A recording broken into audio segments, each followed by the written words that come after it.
Who knows? Washington's unnoticed superweapon. Let's talk about this, because this continues to shape this superweapon, the ability to politically infiltrate and capture a targeted country, is helping the United States shape the map for the actual hot wars and proxy wars that it is waging around the globe. We're preparing for in the case of China and Asia Pacific.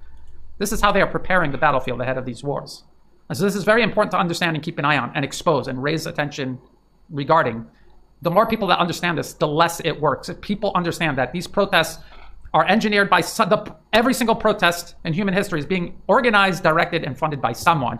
You have to make it a habit of following the money and figuring out who it is before you support it. I've watched people in the alternative media jump in full support of a US-backed protest because of some superficial ideological obsession they have in their own mind regarding that country that they can't get around to just follow the money. It's so simple. Follow the money. Who is funding all these groups involved? If it's the US, then no, these people don't have agency. They've been duped.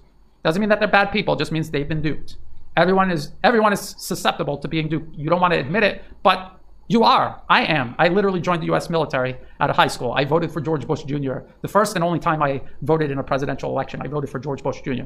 So we're all susceptible to being duped at one point or another in our life, and the US depends on that reality to push these protests forward. So let's talk about Washington's unnoticed superweapon. The admitted election interference. The US admits it. US NED on its own website, in its own annual reports, admits that it was involved in these protests in Armenia and in putting people they were funding and backing into office in the Armenian government that subsequently was installed into power. The admitted election interference and political capture of these nations by the United States, spanning the entire 21st century, has changed the global geopolitical map in Washington's favor. Nobody can deny that. Yet this process still remains a poorly understood, underreported, yet an incredibly powerful US tool in its pursuit of primacy and its ensuring no rivals develop. Going back to that end of the Cold War article from the New York Times, this here.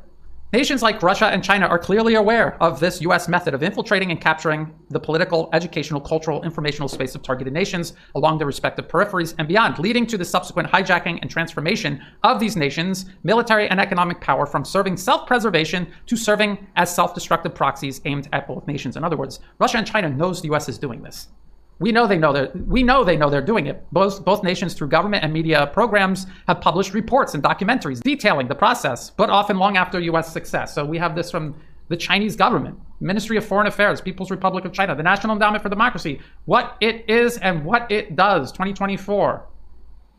Okay, and you just read through this. It's NED doing what the CIA did. It's regime change, infiltration, et cetera, et cetera. They know it. They know all about this. What are they doing about it?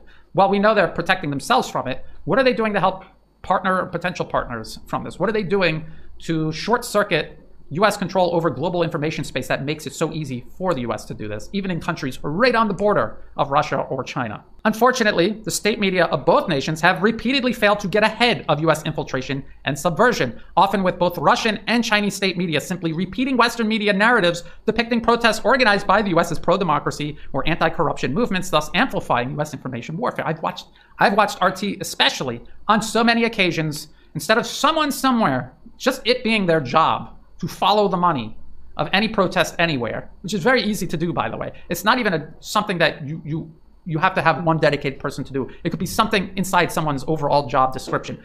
Before you write about a protest, follow the money, figure out who's actually behind it. How hard is that to do? And yet I've watched RT on numerous occasions over many years simply regurgitate BBC headlines. And the BBC, of course, they're not doing due diligence. They know it's a US, European-backed regime change operation that they are tasked with promoting. And then you have RT repeating the headline because they don't want to look into it themselves and report it on their own terms.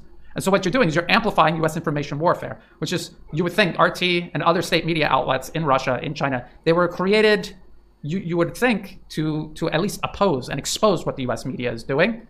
And yet they're amplifying it. In practice, they're amplifying.